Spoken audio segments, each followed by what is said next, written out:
Thank you, Chris. Thank you for joining us for a discussion among several Indigenous scholars and social workers on decolonizing pathways towards integrative healing and social work. My name is Rupaline Bhuyan. I'm associate professor in the Factor and Potash Faculty of Social Work in the University of Toronto.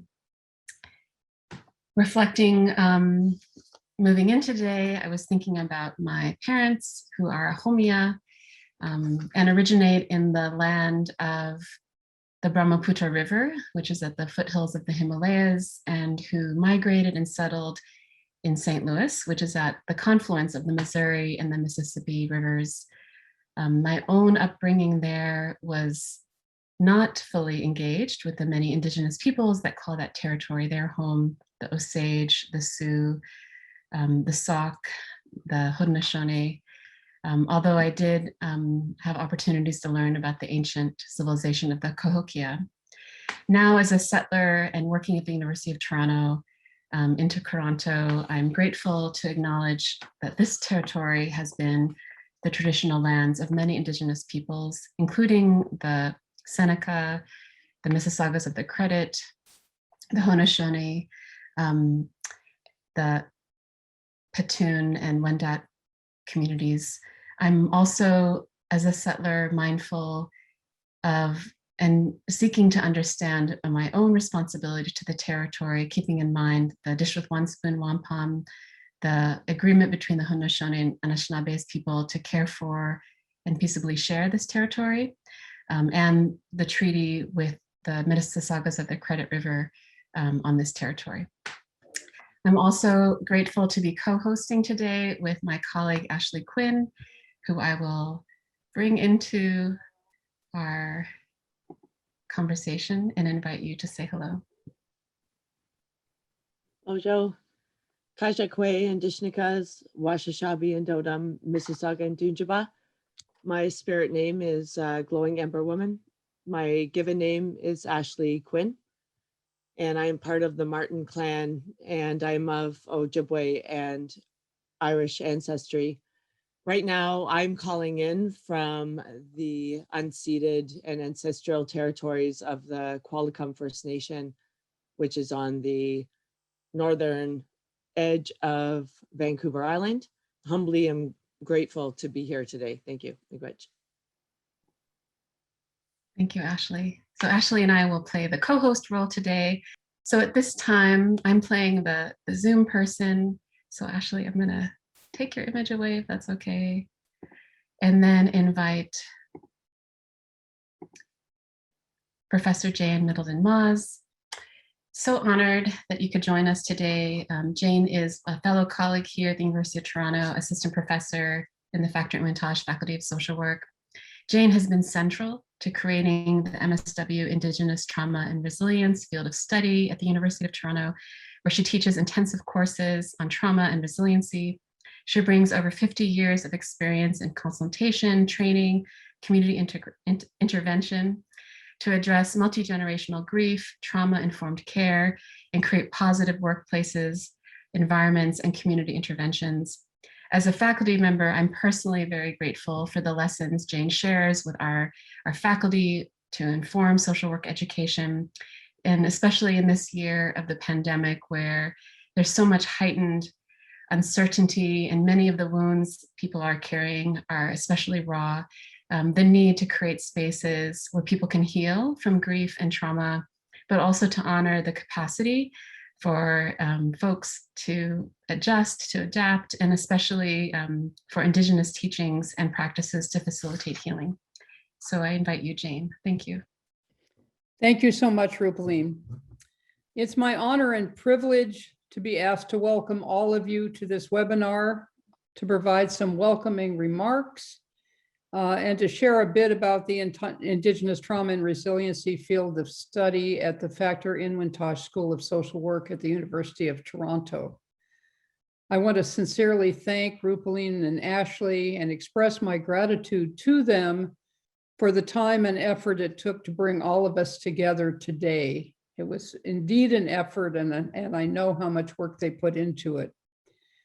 It's been my experience that social work students bring integrity, humanity, and a desire to provide the very best in working with Indigenous communities. Coming from a wide variety of cultural backgrounds, future community workers require a foundation of cultural competency and trauma-informed knowledge of the critical issues facing Indigenous people in communities and urban centers today. Identifying and appreciating the incredible resiliency of Indigenous people and cultures throughout the world is essential for this critical work. It is exciting that universities throughout Turtle Island are beginning to address the need for this important specialized education and beginning to change the face of social work. As one of the ITR graduates has said, and I love this, Indigenous education is more than indigenizing a curriculum. It does not attempt to change a pyramid into a circle, but rather it proposes bringing the circle in its entirety to a field of study. A circle that is built on the foundation of the Indigenous values of kindness, respect, inclusion, belonging, and honesty. Standing within this sacred circle is critical to the work that all of us do. I am forever grateful that the University of Toronto and the faculty at the Factor Inwentash School of Social Work welcomed and honored our circle and have continually supported the ITR field of study in a good way. We understand that social work practice is more than learning research methods. It's more than learning the history of social work. It must embrace the understanding of the critical mental health issues, health inequities, lack of appropriate resources, and environmental issues facing Indigenous communities today. The importance of understanding the continuing multi-generational effects and legacies of historical trauma and genocide, domestic violence, drug addiction, sexual abuse and assault, and deaths by suicide in Indigenous communities throughout the globe. It was my honor and privilege to be an honorary witness for the Truth and Reconciliation Committee of Canada, and I have heard so many stories of so much pain in our communities. It's important for social workers to view these mental health issues in Indigenous communities through a trauma-informed lens, understanding that these effects are normal responses to abnormal and painful historical trauma and desperate attempts to survive rather than pathology. The importance of working with others with respect for all that has brought them to this place. It's a change in focus from what's wrong with you to what happened to you. Also understanding that hurt people, and the importance of supporting communities in developing a continuum of care that provides services to assist in the healing of trauma victims and their families, and offenders and their families, in order to stop the multi-generational legacies of abuse that began with historical trauma. Social work practices must recognize the tremendous resiliency and strength of Indigenous people, which has been highlighted so clearly in this pandemic, as Indigenous people were the very first to respond effectively with concern for every community member, concern with infecting other community or family members far more than being infected oneself. The ITR focuses on the importance of preparing social workers that can work in their own communities, or understanding that when being invited to work in another community, we do so with respect and joining, never with judgment, standing with, not apart from the communities that we serve and are invited into, and always understanding that we're visitors in someone else's home. Standing with, not speaking for, attuning to and listening to what each community identifies as their strengths, their difficulties, and their solutions. Working with the community to utilize the strengths of the community to solve the problems identified by that community.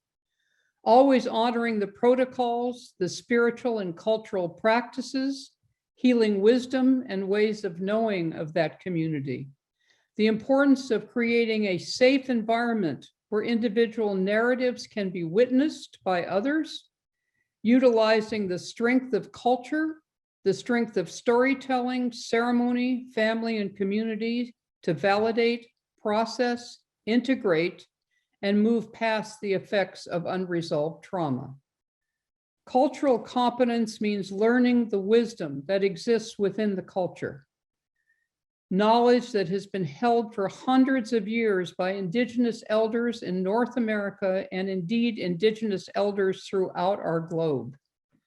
Understanding the importance of family, extended family, and community to Indigenous people, and the importance of working with the entire family unit rather than focusing only on individual healing. The ITR is built on a foundation of Indigenous values that focus, as one of my elders called, on bridging the river. The importance of building bridges, not walls.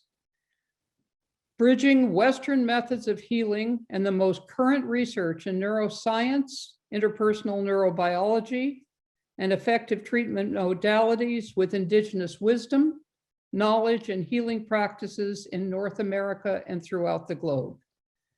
Building bridges between cultures, attuning to, truly seeing, respecting, hearing, and learning from one another without judgment, sharing with each other with kindness and respect rather than appropriating another's culture.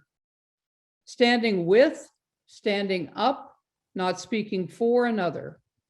Indigenous wisdom teaches us that each racial group has so much to teach and much to learn from one another, which is the true meaning of inclusion and belonging. Bridging the past to the present, multi-generational trauma to resiliency, lack of attachment and disconnection to assisting in rebuilding the family circle, rebuilding communities and circles of support, understanding that connection is indeed the correction. The ITR is grounded in the importance of worker wellness and recognizes that in order for social workers to be effective, they must first be well mentally, emotionally, spiritually, and physically. That just as they say on airplanes, we must put our own oxygen masks on first before attempting to help someone else. Each learner in the ITR program develops a wellness plan in the very first intensive with 2 goals and plans in each area, as well as identified supports that will allow them to be successful in meeting their goals. Wellness plans are revised and updated every 3 months with the assistance and support of our faculty throughout the 2-year program. The ITR is proud to be one of the many fields of study developed to enhance and change the face of social work. We are now admitting learners to our 6th cohort. The ITR graduates are changing the face of social work and programs they work with, doing excellent trauma-informed and culturally relevant and respectful work, and changing organizations to healthy places that are safe for our people. We have the honor and privilege of hearing from 2 of those graduates today, Jermaine Elliott and Lisa Robinson. We have the honor and privilege of learning today about the important work of Chris Clark and Michael Yellowbird in creating new pathways toward integrative healing in social work. Again, I look forward to learning with you today and want to welcome all of you to this incredibly important and thought-provoking webinar. Thank you so much, and please stay well and safe. Thank you, Jane. I'm just reflecting on all the amazing complexity you shared, and even the hope and possibility, even as the heaviness of so many of the pains and harms you discussed are there, the possibility of building bridges at least gives me a sense of hope. So thank you very much.